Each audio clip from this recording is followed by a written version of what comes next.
Okay, I'm just going to go ahead and open it right up. Frank, what do you think went wrong in the second half? You know, Atlanta was just, they were opportunistic. They were opportunistic as a team.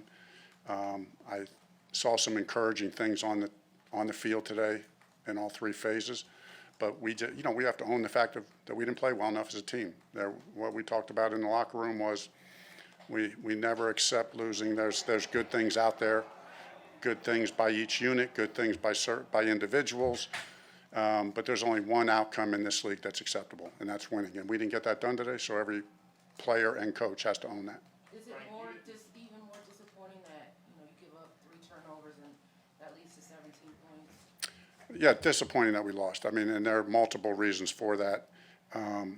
Obviously, we've got to protect the football, but I would be careful to say much more than that.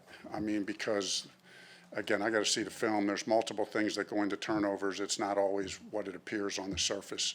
So you got to dig into the tape a little bit more.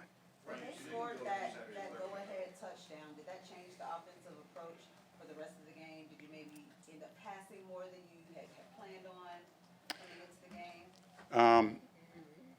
A little bit, but we got back, and then we got backed up. They went ahead, and I can't remember the whole sequence. And then we got the ball. We had that funky thing where we ended up on the -1 with 2 offsetting penalties with a very strange, not a strange rule. It's the rule. At least that's what they told me.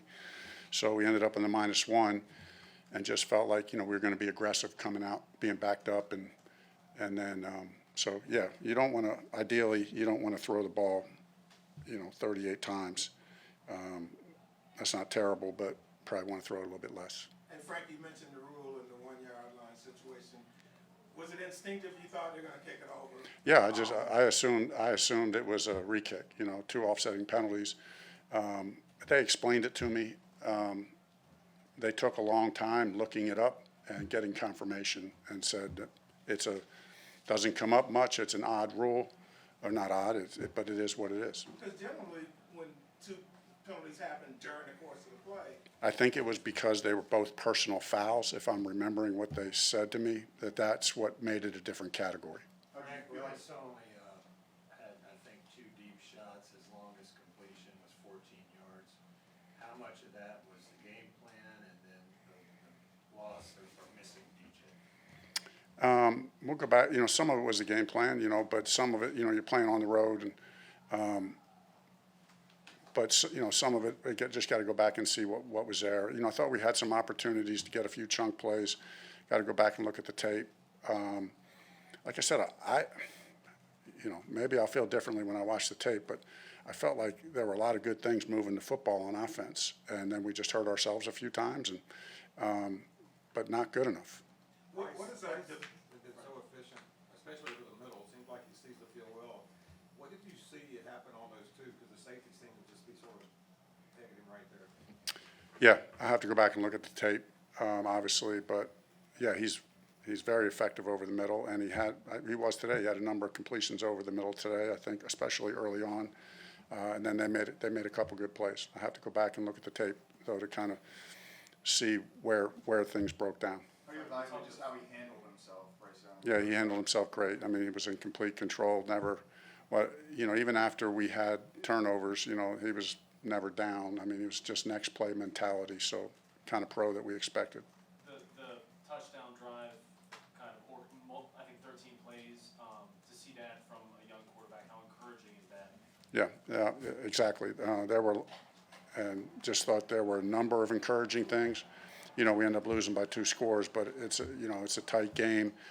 Obviously felt like the opening drive was a good drive. We get down, we get 3rd and 2, and we have 2 runs called, and we don't pick up 2 yards, and we come away with 0 points, on that first drive.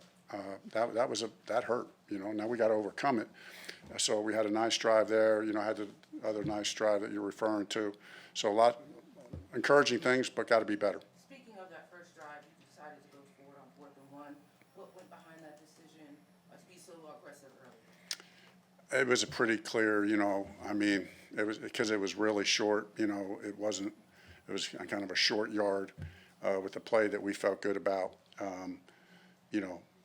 And although I'm not going to just be a chart guy, it was a very strong go on the charts.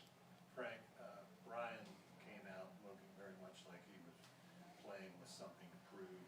Your assessment of his day, and then if you had an update on JC. Yeah, the update on JC is, had a hamstring, so we'll see the severity of that. And I thought Brian played like he practices. I think Brian played today like he practiced, and that's hard. He plays with something to prove out of practice every day. Did he have a little something extra to prove given the situation? You'll have to ask him that question, but what I saw was that's how he practices. Is he integral to your defense? Yeah, I mean, he's a great player. I mean, he's absolutely integral in every way, not just as a player, as a leader. Being in this position before as a quarterback in this league and having a first career game, what is your message to Bryce to kind of stick in there, knowing as tough as he is on himself? Yeah, I mean, listen, I'm not – Bryce is the last person I'm worried about, how he'll handle this. He's got the maturity of someone way beyond his years. He's a team-first person. He'll be hard on himself, and each of us should be. That was kind of the message that we talked about in there. Every one of us, players and coaches, should be hard on ourselves. In the next 24 hours, it should not taste good, and we need to eat every bit of it. And otherwise, you don't learn and get better from it. So we got to feel the disappointment and the hurt, but not just feel it. We got to figure out how to get better, and I believe we'll do that as a team. We'll take one more question. All right. Frank, I'll just say, after, you were brought in, this coaching staff was brought in to develop Rice, right? I mean, he has a couple of turnovers and doesn't play maybe up to the standards that he was set for himself. I'm just curious how much you're looking forward to just kind of diving in with him and to start this process of building him up. Yeah, and really looking forward to it. There's not another guy in the world I'd want to work with. You know what I mean? He's got everything you want as a player, as a leader, as a person.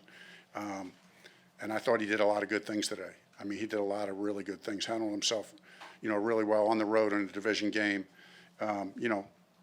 We'll evaluate it play by play, any mistakes that were made, just like we will every other player on the team. And as coaches, we evaluate ourselves. So, but looking forward to the ongoing opportunity, because it's a great opportunity to get you get to work with a player and a person like that. All right, thank you, Coach. Thanks, guys. Locker room is open.